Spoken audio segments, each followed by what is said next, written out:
a young and very beautiful girl whose story shook everyone who heard it. If you are watching this right now, let me ask you a question. What would you do if money and comfort were placed in front of you, but everyone warned you that the price for it was death? Would you take it or would you run away? Flora did not run, and that was where her trouble began. Flora grew up in a small town in Nigeria. She was the type of girl people stopped to look at whenever she passed. Smooth, dark skin, bright eyes, and a smile that could make any man's heart race.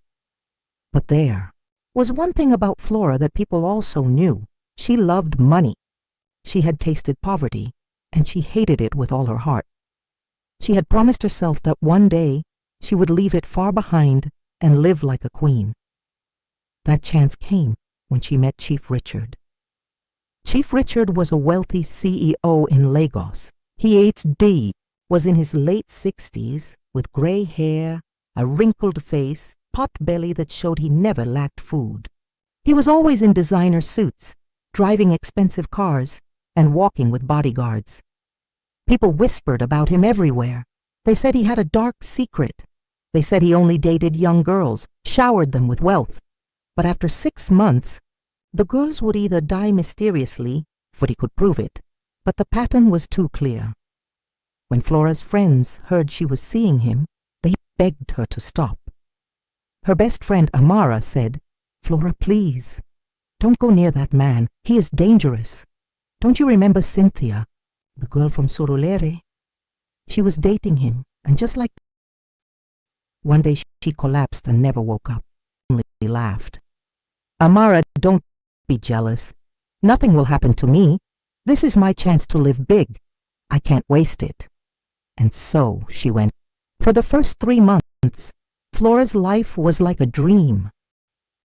Chief Richard bought her a brand new car. He rented a luxury apartment for her in Lekki. He gave her money to start her own boutique. Every morning, she woke up to alerts on her phone. Bills flew her to Dubai and made her taste the life she had always wanted. Unstoppable. She looked at her old friends who warned her.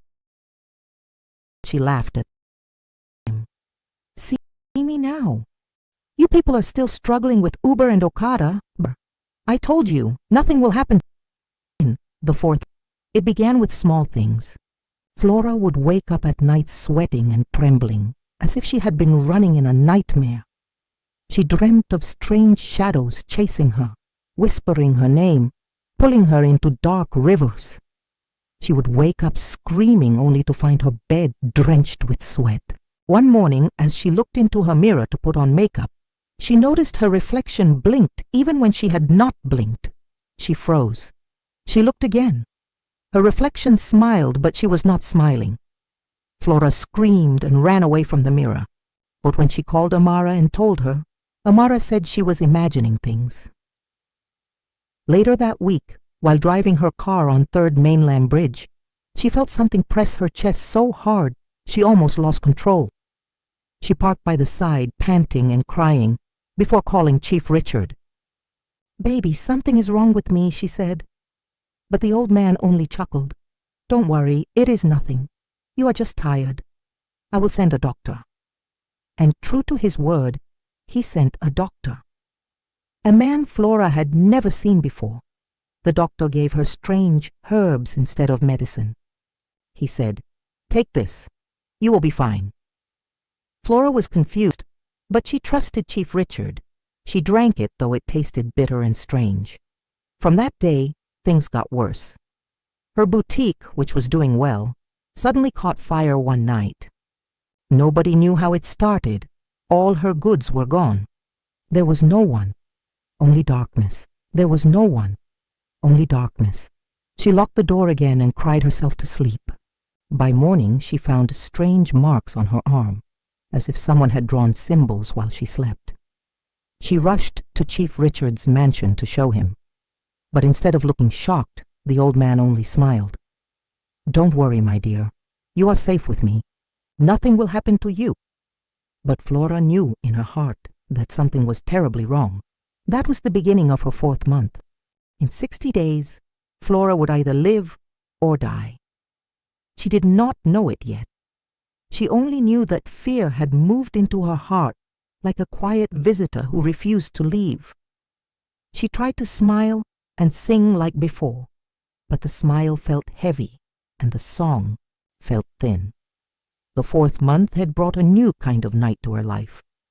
It was the kind of night where the air felt thick and the clock seemed to walk slowly, one small step at a time. That morning she saw strange marks on her arm. They were thin lines that curved like a hook. When she touched them, they felt cold. She washed them with warm water and soap. The marks did not go. She rubbed shea butter on them. The marks did not go. She sat on the edge of the bathtub and began to cry in a small voice. Picked up a phone and called Amara. Amara answered at once.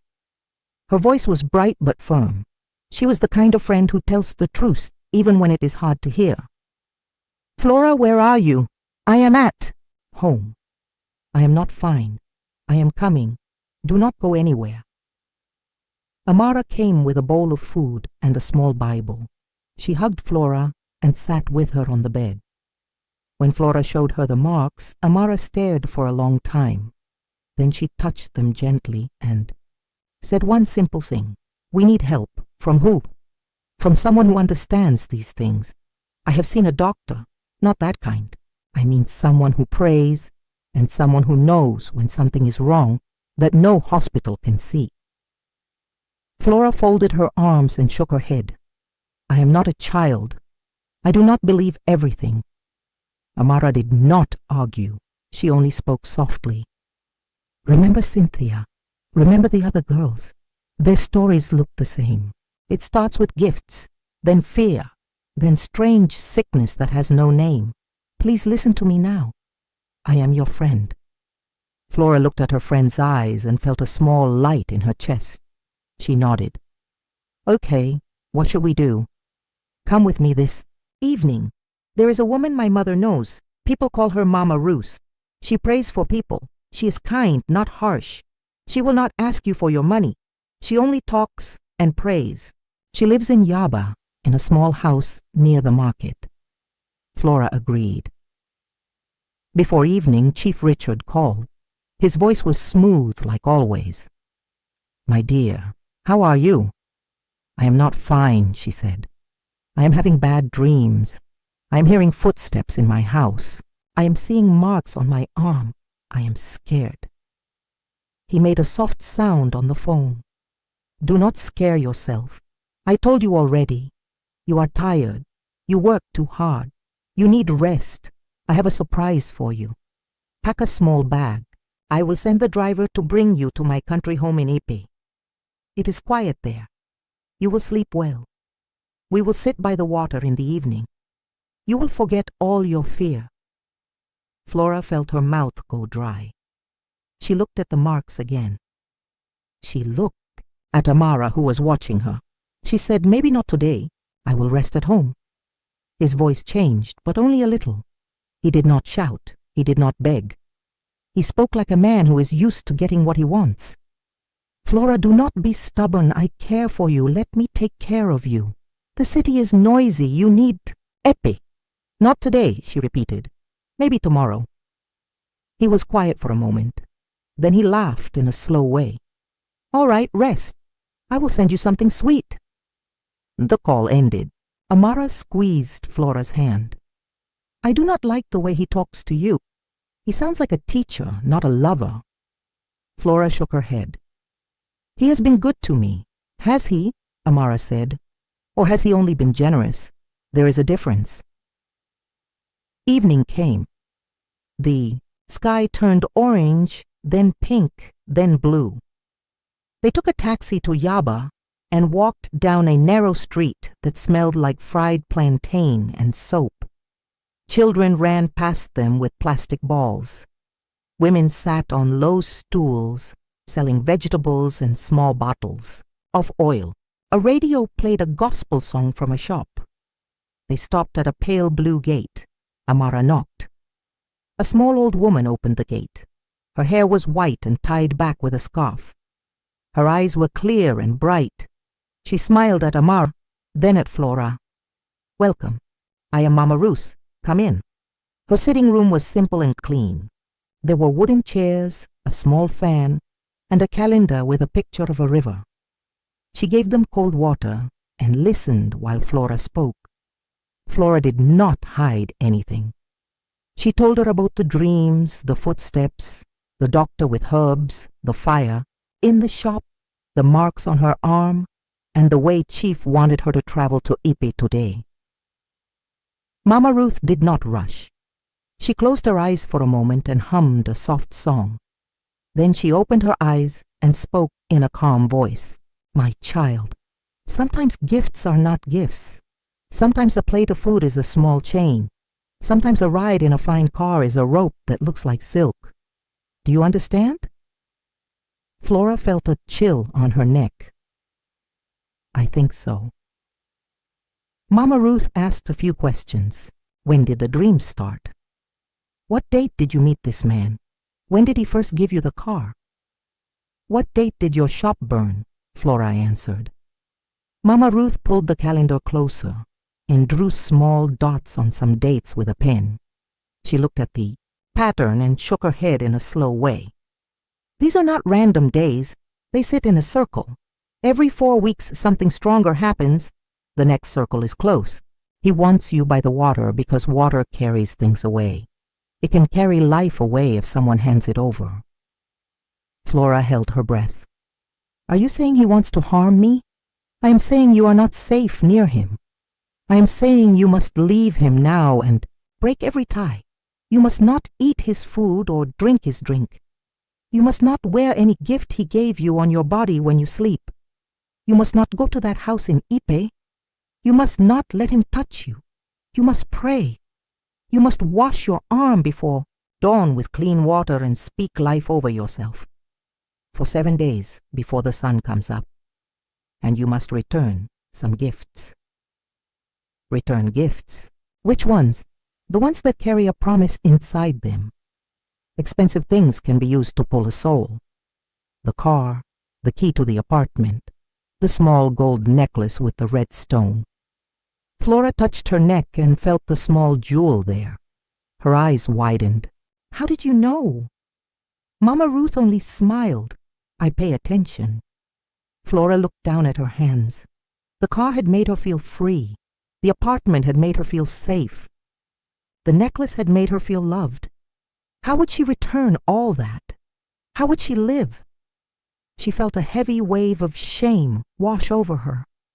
Maybe I brought this on myself because of greed. Mama Ruth leaned forward and shook her head. "No, do not blame yourself only. A trap is still a trap, even if the food on it looks sweet. But now that you can see the metal under the meat, you must not put your hand there again. Do you understand?" "Yes." Mama Ruth prayed in a soft voice. She asked God to give Flora courage and a clear mind. She asked for light in the night and a wall around her life. She spoke peace over the house. When she finished, she looked at Flora again. "I want you to do one more you call. Evil grows in silence. Good grows when people stand together."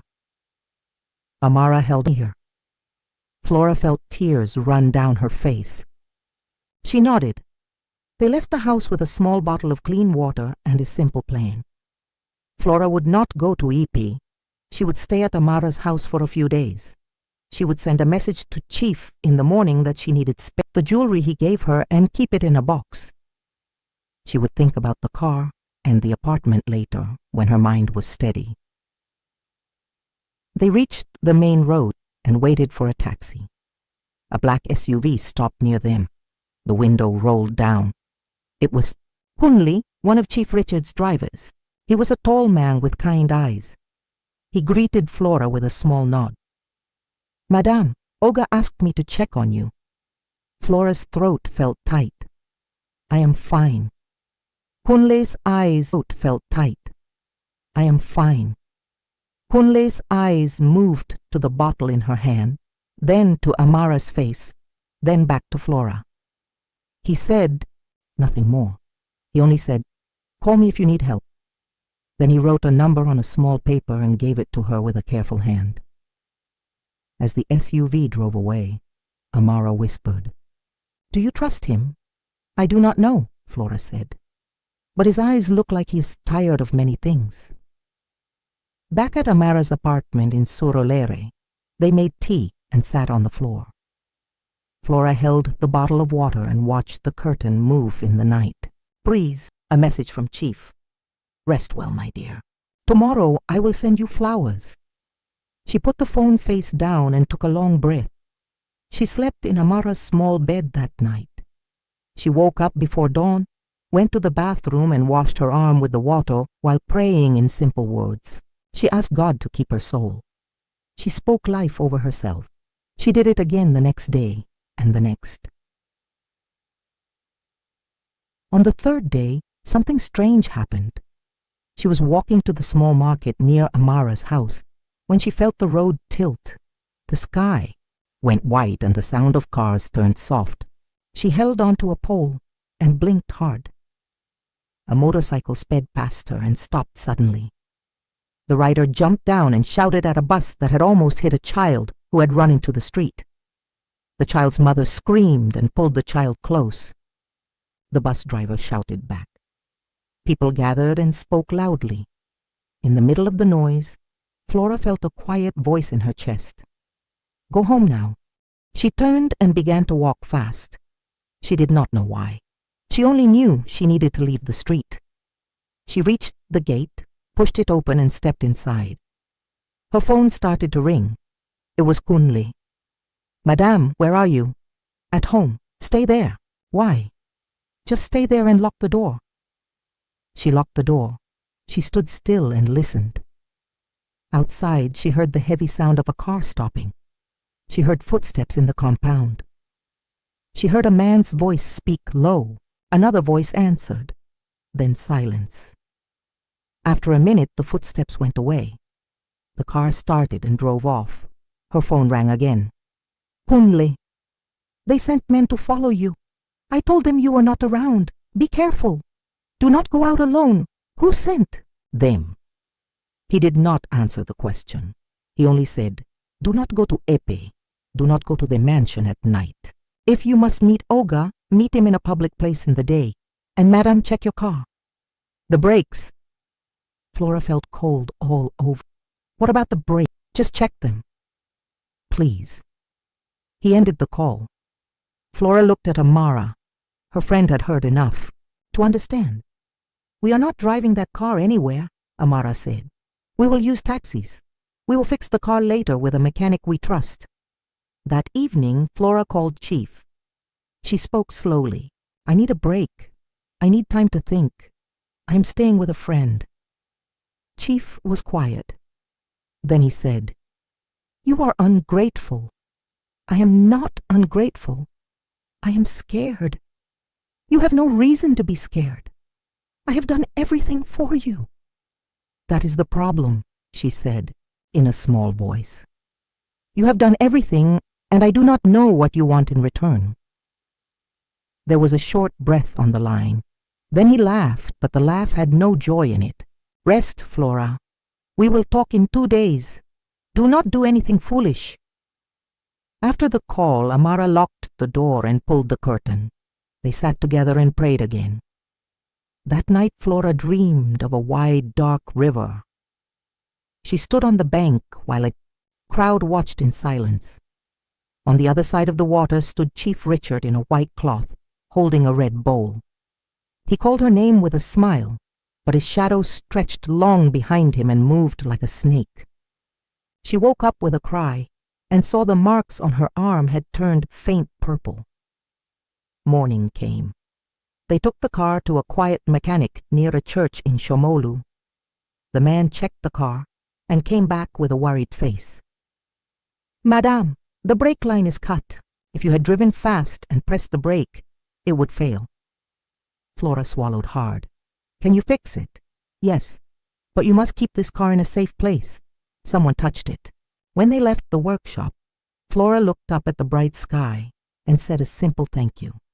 She was grateful for Kunle's warning. She sent him a short message. "Thank you." He replied with 2 words. "Be careful." On the 5th day, Flora decided to pick up a few things from her Lakey apartment, from her mother. Amara did not want her to go alone. They called a friend named David who had a big heart and a small car.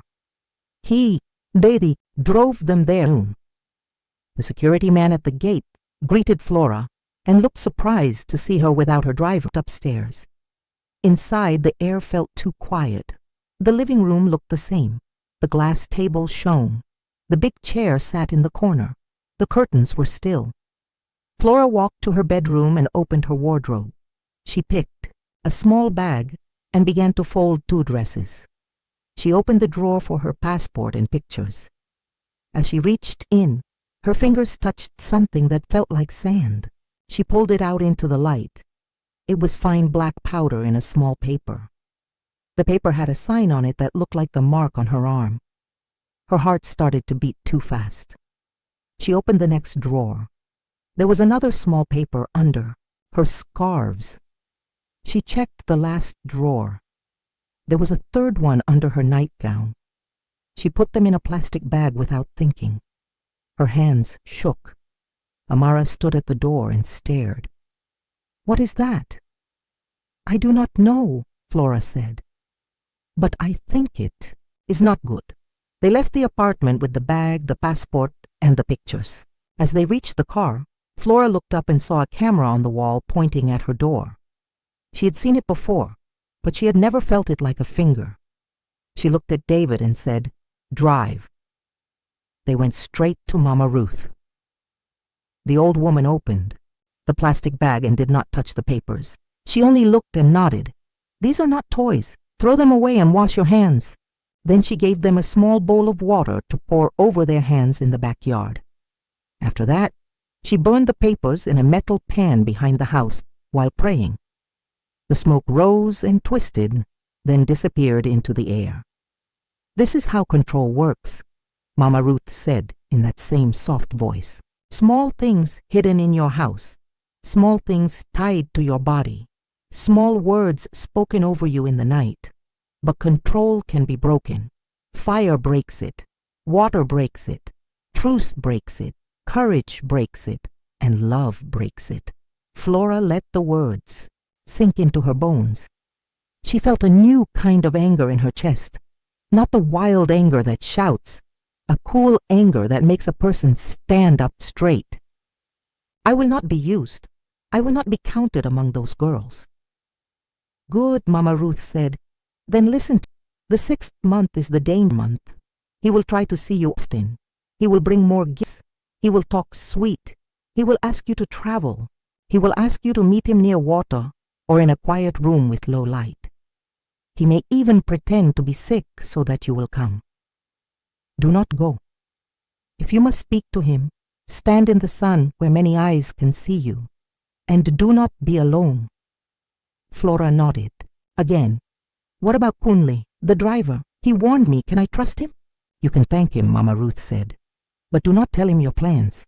A kind man can still be watched by a cruel master. Keep your plans small and quiet."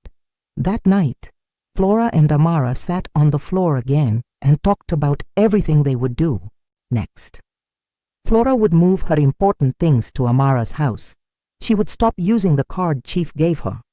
She would block the doctor's number. She would call her aunt in Port Harcourt to check on her and to hear a motherly voice. She would go with Amara to church on Sunday and sit in the back where nobody knew her story. She would take the necklace off. Taking off the necklace was hard. It had been given to her on a day when she felt loved. It had a small red stone that caught the light and threw it back. She stood in front of the mirror and touched it one last time. Then she unclipped it and dropped it into a plain envelope. She sealed the envelope and wrote one line on it. "Not mine." On the 7th morning, while the sky was still pale, Flora went to the sink with the last of the clean water and washed her arm. The marks looked lighter. She felt lighter too. She dried her skin and whispered, "I choose life." Her phone rang. It was a number she did not know. She answered. A thin voice spoke. "This is Dr. Tunde. Chief asked me to check on you. He said you have been feeling weak. I have a new mixture that will help you sleep. I can bring it to your house." Flora closed her eyes. "No, thank you. I'm fine." The voice changed tone. It had a small, sharp edge. "Do not be stubborn. Health is not a game." I said, "No, please do not call me again." She hung up and blocked the number. She put on jeans and a t-shirt. She and Amara went out to buy bread and eggs from the corner shop. They laughed for the first time in days. The air felt clean. When they returned, a box was waiting at the door. It was white with a red ribbon. There was a card on top. It had neat writing. "Rest and think of me." Amara frowned. "Do not open it," Flora agreed. They carried the box outside and placed it by the gate.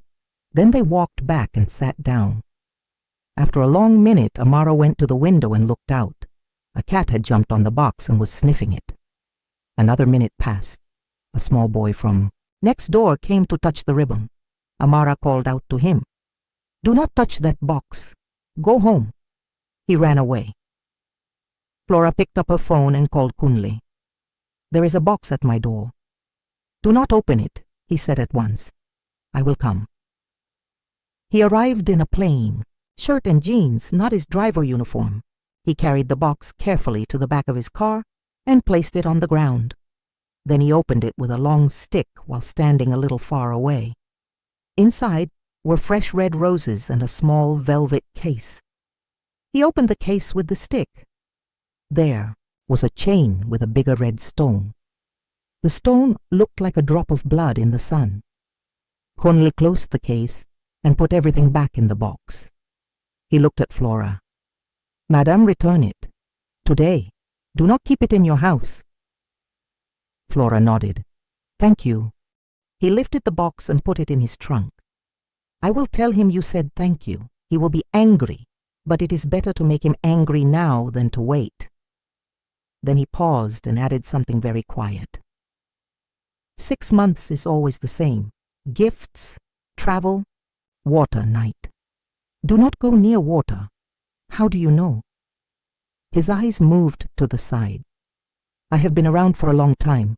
I do not sleep well. I hear things. I have driven girls like you. Some prayed, some did not. The ones who prayed lived longer. The ones who left early lived. He drove away with the box. Flora watched the street until his car turned the corner. She felt the cool anger again in the small light from Mama Ruth's house. She held them both close. 2 days later, Chief invited her to a charity event in Victoria Island. It would be in a big hall with cameras, bright lights, and many people. Amara said, "This is public. You can go for 1 hour and leave. Do not drink anything. Do not eat anything. Do not leave the hall. Do not go to the back or the side rooms." Flora wore a simple blue dress and carried a small bag with only her phone and a little money. David drove them. They entered the bright hall. Music played. People laughed and shook hands. Cameras flashed. Chief stood near the stage in a white suit. When he saw Flora, he smiled like a father seeing a child. He walked to her with open hands. "My dear."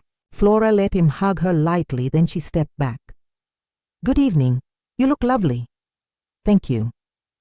He looked at Amara and smiled without warmth. "You brought a friend." "Yes," Flora said. "I do not go out alone now." He nodded slowly. "Good. Fear is a small teacher. It can help a stubborn student learn." "I am not your student," she said in a quiet voice. He watched her for a moment. Then he turned to greet other guests, but he kept his eyes on her between smiles. A waiter came with drinks. Flora shook her head. "No, thank you." The waiter moved to Amara. She also shook her head. Chief softly, "Do not embarrass me. Take a small sip. People are watching." "I do not drink today," Flora said. "Water is fine." He signaled for water. The bottled water came sealed. She opened it herself. He watched the small action and smiled with a short sound. Clever. After 1 hour, Flora touched Amara's arm. Time to go. They told Chief they were leaving. He nodded, but his jaw tightened. He bent toward Flora's ear. Come to Ipe tomorrow, just for lunch. No night, no water, no fear. You will be back before sunset. No, Flora said. I am resting. He pulled back and looked. You are breaking my heart. She held his gaze. I am saving my life. They left the hall. As they a young woman touched Flora's hand. She had gentle eyes and a small scar near her eyebrow. She whispered one sentence in a shaky voice. Check the inside of your shoes before you wear them. Then she slipped away into the crowd. Outside, the night tasted like salt. Cars lined the street. David turned the car, and they drove in silence. Flora reached down and slipped off one heel. She turned it upside down. A tiny black thread was stuck under the sole near the heel. It was tied in a tight knot. She pulled it free with the tip of her key and threw it out of the window. She did the same with the other shoe. A tiny thread again. She dropped it too. Back at Amara's, Flora sat on the floor and laughed and cried at the same time. It sounded strange, but it felt right. She was tired, but she was alive. She did not know the name of the young woman who warned her, but she prayed for her. Days moved like small boats on a slow river. The 5th month began. The marks on Flora's arm faded more. She ate simple food. She walked in the sun. She read and rested. She called her aunt and listened to stories about when she was a baby. She did small jobs online to keep money in her pocket. She kept her phone on silent for numbers she did not know. Then one afternoon, Kunle called again. His voice was tight. Madam, please listen. Oga is planning a trip. New moon in 4 weeks. He wants you at the country home by the water. He has told the cook to prepare for 2. He has told the gardener to clear the path to the jetty. Do not go near there, even if he says he is sick, even if he sends people to beg you, even if he says he will cancel your rent. How do you know it is new moon? I heard him tell somebody on the phone. He said the night will be dark and the air will be easy. Those were his words.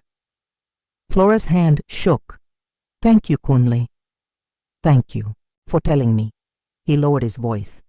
I will not be his driver for much longer. Pray for me. I want to leave. I will. When the call ended, Flora and Amara sat with a calendar and counted the days. 4 weeks to new moon. That would be the middle of her 6th month. So this was how the stories were made. A pretty girl, a rich man, a house by the water, a dark sky. People would say it was an accident. People would say she slipped. People would shake their heads and say what a pity. But the truth would be a quiet secret on the water. Not this time, Flora said. We will break his story. They went to Mama, Ruth again. The old woman listened and nodded. Good. You will not go. But we will not only refuse. We will also shine light on this. Darkness hates light.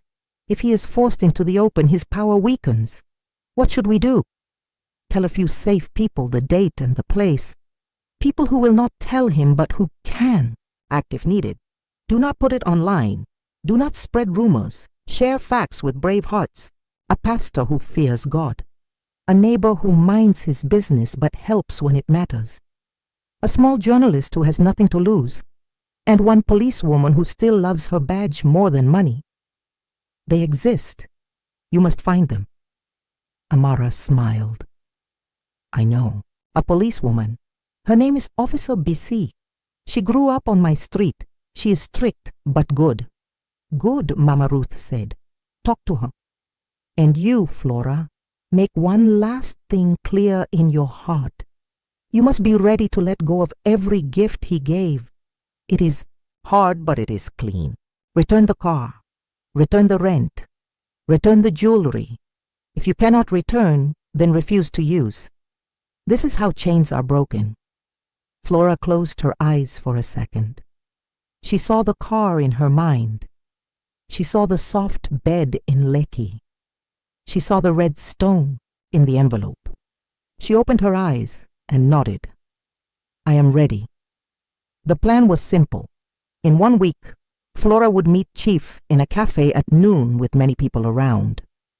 She would hand him the envelope with the necklace and a letter that said she was leaving. She would bring Amara and sit near the window. She would not drink or eat. She would not follow him. If he made a scene, she would walk out. If he begged, she would say no. If he smiled and said fine, she would still say no. He threatened. She would not answer. Her part was to stand. The day came. The cafe was bright and full. People typed on laptops and laughed over plates of jollof rice. The door opened and Chief entered in a dark blue suit. He came straight to the table. He did not wait for warm greetings. He sat down and looked at Flora with eyes that had no smile inside them. So this is how you repay me, he said. This is how I save my life, Flora answered. He looked at the envelope on the table. Return. Yes. He picked it up, opened it, and saw the necklace. He closed it again and placed it down. People around them were talking and laughing. A baby cried in a corner. A waiter walked past with a tray. The world did not know a war was happening between two faces at a small table. Chief leaned forward. Come to Ipe for 1 hour. I will sign your shop back to you. I will pay for everything you lost. Just 1 hour. No. He smiled. The smile looked tired. Do you think you are the first to try this? You are not. You will come. You will come because comfort will call you and fear will push you. You are not strong enough. Flora felt fear crawl up her spine like a cold hand. She felt it stretch toward her neck. Then she remembered the marks on her arm fading. She remembered Mama Ruth's calm voice. She remembered Kunli's tired eyes. She remembered the small boy at the gate reaching for the red ribbon. She remembered the young woman with the small scar who warned her about the thread in her shoes. She remembered Amara's hand squeezing hers in the dark. She lifted her chin. I am strong enough. He sat back and looked at her for a long time. He picked up the envelope and slid it into his inner pocket. He stood. He spoke a single sentence in a low voice. The moon does not wait. Then he turned and walked out. Amara let out a breath she had been holding. My chest was tight. You did well. Flora did not feel victorious. She felt steady. They left the cafe and stepped into the bright afternoon. A hawker passed by with cold drinks. A bus blared a horn. Life moved as if nothing big had happened, but something big had happened. A door had closed. That night Flora slept and dreamed of a small lamp in a large room. The lamp did not look like much, but it burned and burned without going out. When she woke up, she felt a soft warmth in her chest. She got up and made tea. She opened the window. The air smelled clean after a light rain. Later that day, Officer BC came to Amara's apartment. She wore plain clothes and a serious face. She listened to the story without interrupting. She wrote dates and places in a small notebook. When they finished, she asked 2 questions. Can you show me proof that he sent people to your gate? Can you show me the mechanic who found the brake line cut? We can try, Amara said. The security man at the compound may speak if you promise to protect him. The mechanic is honest. He goes to my church. Officer BC nodded. Good. I am only one person, but I'm not blind. I cannot arrest a man because of a dream, but I can stand near a river on a dark night and see who pushes who. Tell me the date. Tell me the place. Tell me the time. If he asks you again to come, say yes, then do not go, but let me go and watch. Flora's mouth opened. You will do that? Yes, the officer said. Some men fear cameras. We will bring cameras. Quiet ones. They planned. They did not speak too loudly. They did not write everything down. They kept it small and clean. The last week of the 5th month arrived. Flora felt the days like footsteps behind her. She did not run. She walked with her eyes open. She went to church and sat at the back. She lit a small candle after service. She called her aunt and laughed at old stories. She ate rice and beans. She slept without the necklace. 3 days before. Moon, Chief called again. He spoke like a man reading a line from a play. Lunch at Ipi, daylight. Driver will pick you by 11. You will be home by 3. Flora said yes. Then she sent the time and place to Officer BC, to Mama Ruth, to Amara, and to David. She did not send it to Kunli because she did not want to put him in more danger. She put her phone on the table and sat still. Her heart beat hard and then settled. The morning of the trip came. At 10:30, a black SUV stopped on the street near Amara's gate. A new driver sat in front. He wore dark glasses. He called Flora's phone. "Madam, I'm outside." Flora looked at Amara. Amara looked at Flora. Flora answered in a calm voice, "I am coming." Then she turned the phone off. She did not step outside. She watched from the curtain as the SUV waited and waited. After 20 minutes, it drove away. Far across the city, by a quiet river near a big empty house, a man in a white shirt checked his watch. He looked at the sky. The day was bright. The water moved slowly. He smiled to himself and whispered a small sentence. "The moon does not wait." Under a cluster of trees near the fence, 2 people sat still with small cameras in their hands. Officer BC and David watched the gate and the path to the jetty. In another place, not far, a 3rd person sat on a low stool pretending to sell roasted corn. It was not corn in his basin, it was another camera. The black SUV arrived and stopped. The new driver got out and opened the back door.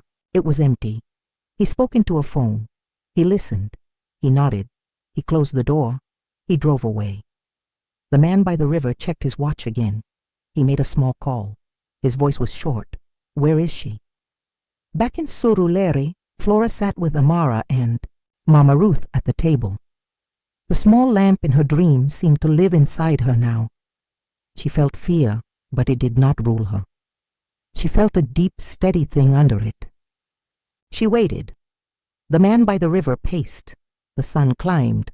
The water turned bright. The gardener stood near the jetty and pretended to pull a weed. The cook waited in the kitchen. Nobody ate. Nobody laughed.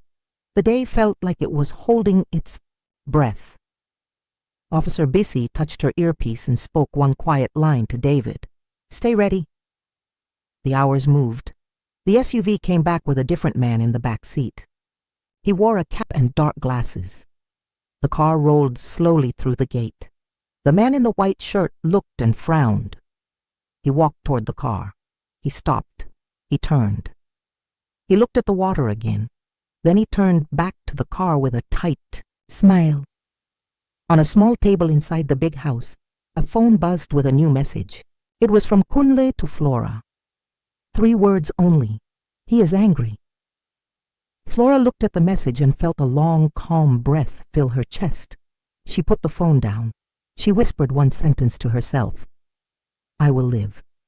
And as the new moon drew near and the 6th month opened its mouth like a dark cave by the water, Flora stood on the other side with a lamp in her hand and people beside her who would not let her walk alone.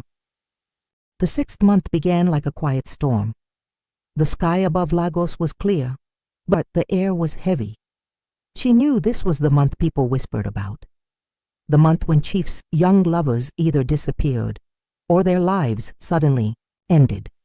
The month of mystery, of darkness, of accidents that were not accidents. She woke every morning with her heart beating fast. Some days she tried to laugh with Amara, cooking breakfast or watching television, but the laughter never stayed long.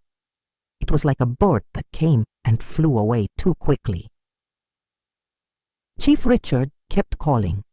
Sometimes his voice was sweet, sometimes it was sharp, but always there was one message hiding inside his words.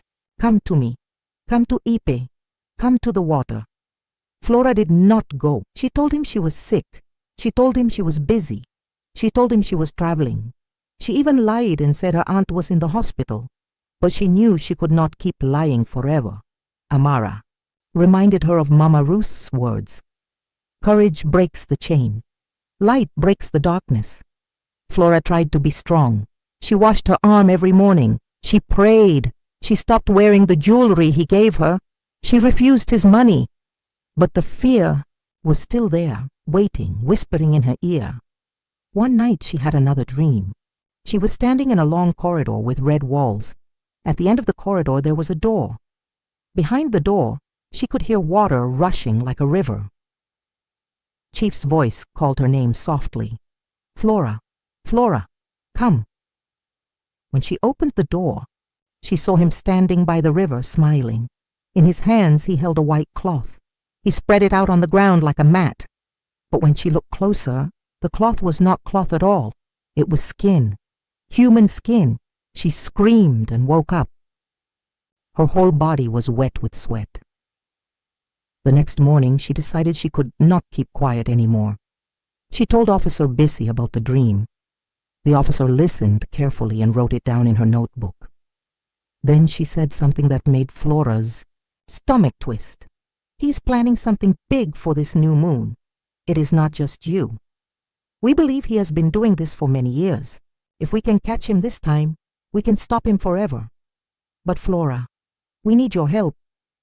Flora felt her throat tighten. My help? How? We need you to lead him on. Agree to see him one more time, but not in his house, not near the river, in public, somewhere we can watch, somewhere with cameras. We will be there. We will protect you. Flora shook her head quickly. No, I can't. What if he touches me? What if something happens? Amara put her hand on Flora's. You are not alone. You will not be alone again. Flora sat in silence for a long time. Then she nodded slowly. All right, one more time. The plan was set. Flora would agree to see Chief Richard for dinner in a popular hotel in Victoria Island. The restaurant was always full of rich people, businessmen, celebrities, and politicians. There were cameras everywhere, guards at the doors, and waiters moving around. Officer Bissy and her team would be there too, watching from different tables. The day of the meeting came. Flora dressed simply in a plain black gown with no jewelry. She tied her hair in a bun and carried only her phone and a little money. Amara walked her to the taxi and hugged her tightly. Please be careful. Remember everything. Do not drink anything. Do not eat anything. Do not follow him to any other place. I will remember, Flora said.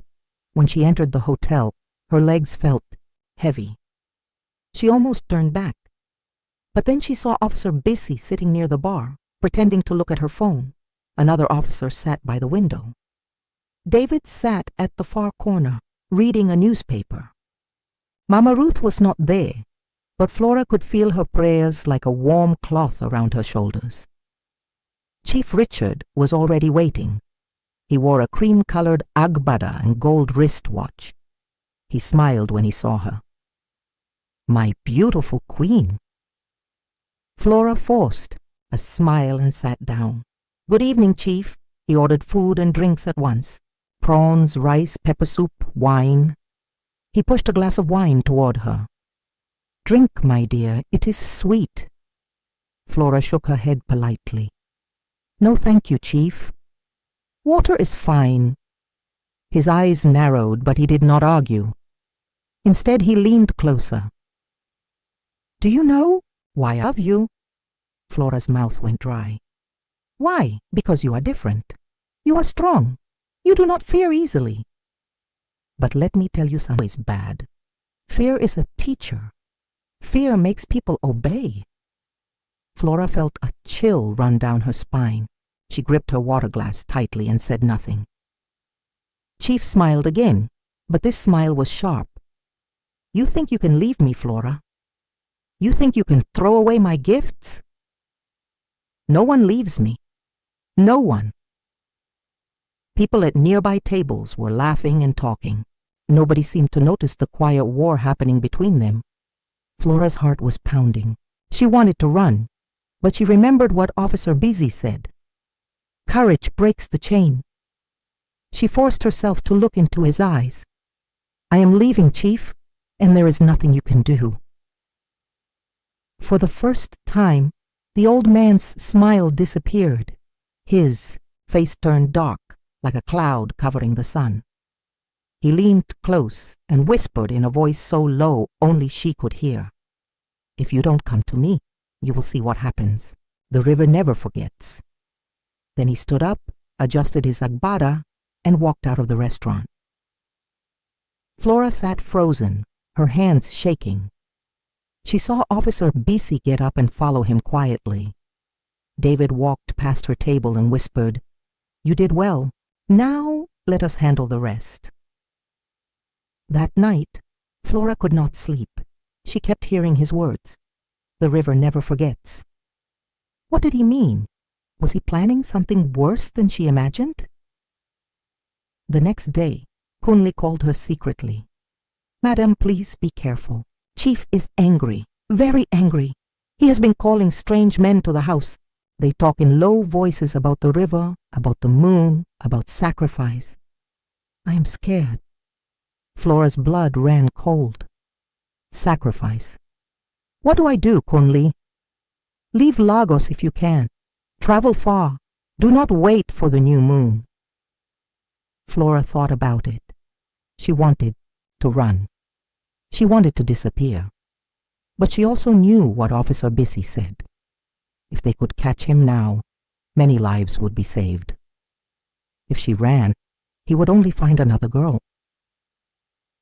She held the phone tightly. Kunle, thank you, but I will not run.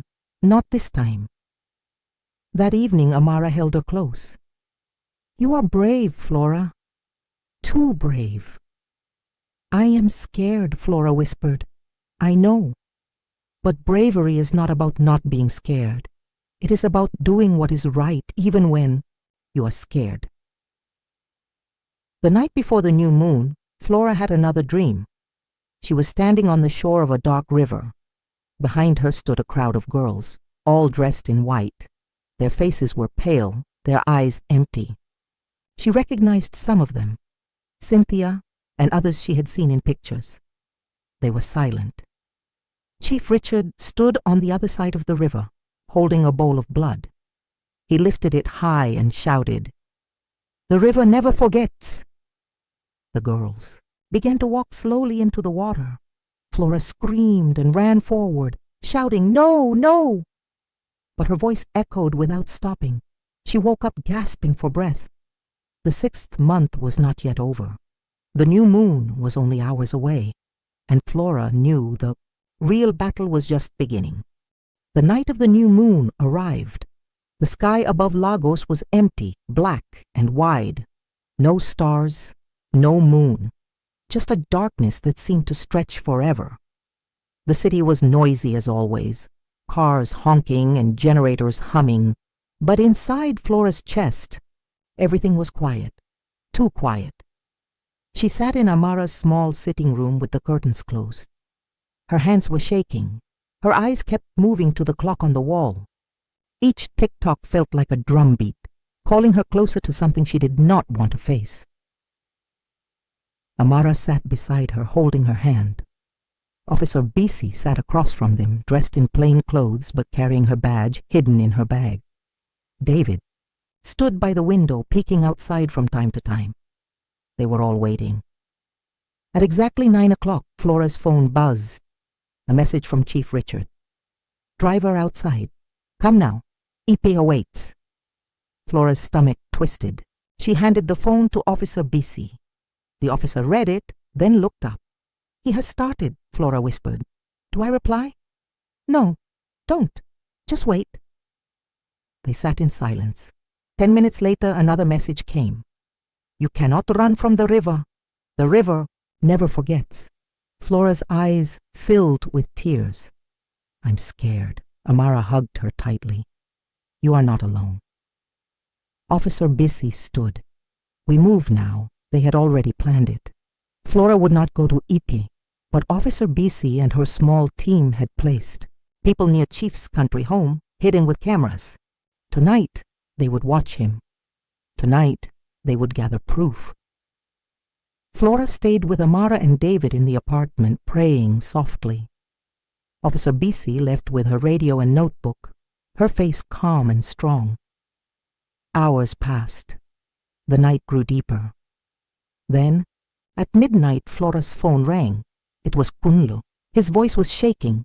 Madam, it is happening. I can see them. He brought a group of men to the river. They carried baskets. I think there is blood. They are chanting. Flora pressed the phone to her ear. Her heart almost stopped. What about the girls? She whispered. Not yet. No girl. Only them. But he is angry. He keeps shouting your name. He says you broke the chain. He says the river must still eat. Flora's blood ran cold. Suddenly another voice came faintly through Kunli's phone. Chief Richard's voice, loud and heavy, echoing over water. Flora! Flora! You think you can run? The river never forgets. If you refuse me, someone else will take your place, Kunle whispered quickly. I cannot stay longer. If they see me, I am dead. Be careful. The call ended. Flora sank into the chair. Tears rolled down her cheeks. I don't want anyone to take my place. Amara knelt in front of her. Then let us fight. Not with fear, with truth. Just then, David's phone buzzed. A message from Officer Bissy. We have him.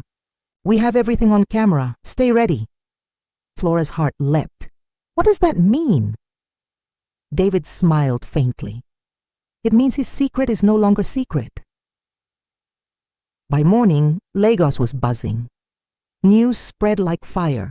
Videos leaked online of Chief Richard by the river with his men, chanting strange words, pouring blood into the water. People gasped as they watched. Some said it was fake. Some said it was true. But one thing was certain. The police now had proof. Officer Bissy returned to the apartment with tired eyes, but a firm voice. He is in custody. They tried to resist, but we had enough evidence. It will not be easy, but he will not walk free this time. Flora covered her face and sobbed. Relief poured out of her like water. She had survived. Amara hugged her. You are free, Flora. You are finally free. Days passed, and life slowly returned to normal. Flora gave back the apartment keys, sold the car, and refused every gift Chief had given her. She started fresh, with nothing but her own strength and her friends by her side. It was hard, but she felt clean. For the first time in months, she could breathe without fear. One Sunday morning, Flora visited Mama Ruth. The old woman smiled as Flora entered. You look lighter, my child. Flora smiled. I feel lighter. Mama Ruth held her hands. Do you see now? Money that comes with darkness is not wealth. It is a cage. Gifts that come with strings are not blessings. They are chains. You must always choose light, even when it looks small, because light grows, darkness only destroys. Flora nodded with tears in her eyes. I understand now. She left Mama Ruth's house and walked into the bright Lagos sun. People rushed past her, buses honked, traders shouted. Life was busy as always. But Flora walked with her head high, her steps steady. She had faced death, she had faced greed, and she had chosen life. And this is the lesson her story teaches. If something looks too good to be true, it often is. Easy money, sudden gifts, and shortcuts to wealth may shine for a moment, but behind them can hide chains that take everything from you. Greed blinds, but wisdom protects. Life is worth more than money. and peace is